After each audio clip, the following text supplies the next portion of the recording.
Assalamualaikum warahmatullahi wabarakatuh. Perkenalkan, nama saya Mika Carsiana, biasanya dipanggil Mika. NIM saya B1A125073. Saya dari kelas B Ilmu Hukum.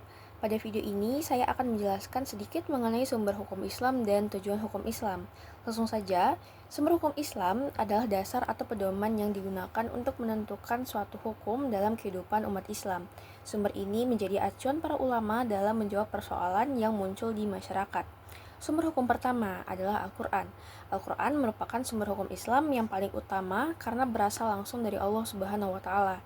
Isi Al-Quran mencakup aturan tentang kaidah, ibadah, akhlak, muamalah, hingga kehidupan sosial dan pemerintahan. Contohnya, perintah sholat, larangan riba, kewajiban berpuasa, dan aturan warisan. Al-Quran menjadi pedoman dasar, tetapi tidak semua hukum dijelaskan secara rinci di dalam Al-Quran. Karena itu diperlukan sumber hukum lain sebagai penjelas. Sumber hukum kedua ada hadis atau sunnah. Hadis adalah segala perkataan, perbuatan, dan ketetapan Nabi Muhammad. Fungsi hadis adalah menjelaskan ayat Al-Quran yang masih umum, memperkuat hukum dalam Al-Quran, menetapkan hukum yang belum dijelaskan secara rinci dalam Al-Quran. Contohnya, Al-Quran memerintahkan sholat, tetapi tata cara sholat dijelaskan melalui hadis. Sumber hukum ketiga adalah ijma. Ijma adalah kesepakatan para ulama mujtahid mengenai suatu hukum setelah wafatnya Nabi Muhammad. Ijma dilakukan ketika suatu persoalan tidak dijelaskan secara tegas dalam Al-Quran maupun hadis. Tujuan ijma adalah untuk menyatukan pendapat umat, menghindari perpecahan hukum, memberikan kepastian hukum terhadap masalah baru. Contohnya seperti kesepakatan ulama mengenai pengumpulan mushaf Al-Quran pada masa Khalifah Abu Bakar. Sumber hukum terakhir adalah qiyas.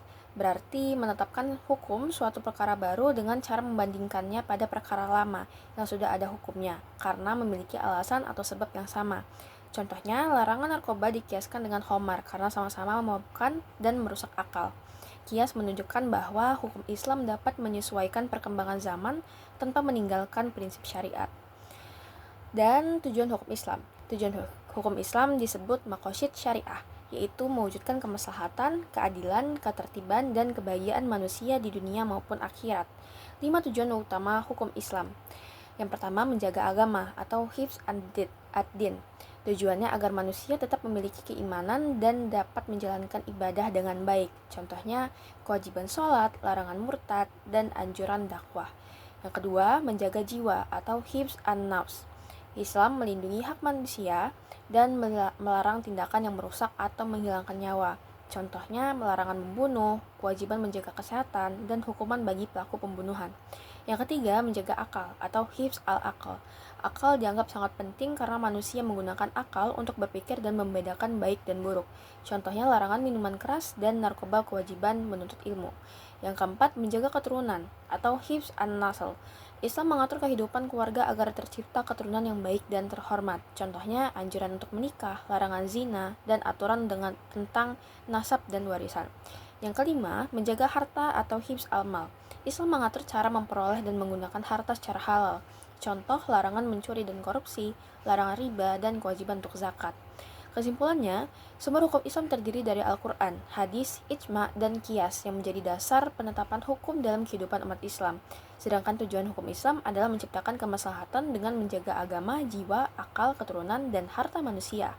Dengan demikian, hukum Islam bertujuan menciptakan kehidupan yang adil, aman, dan sejahtera bagi masyarakat. Cukup sekian video dari saya. Terima kasih. Wassalamualaikum warahmatullahi wabarakatuh.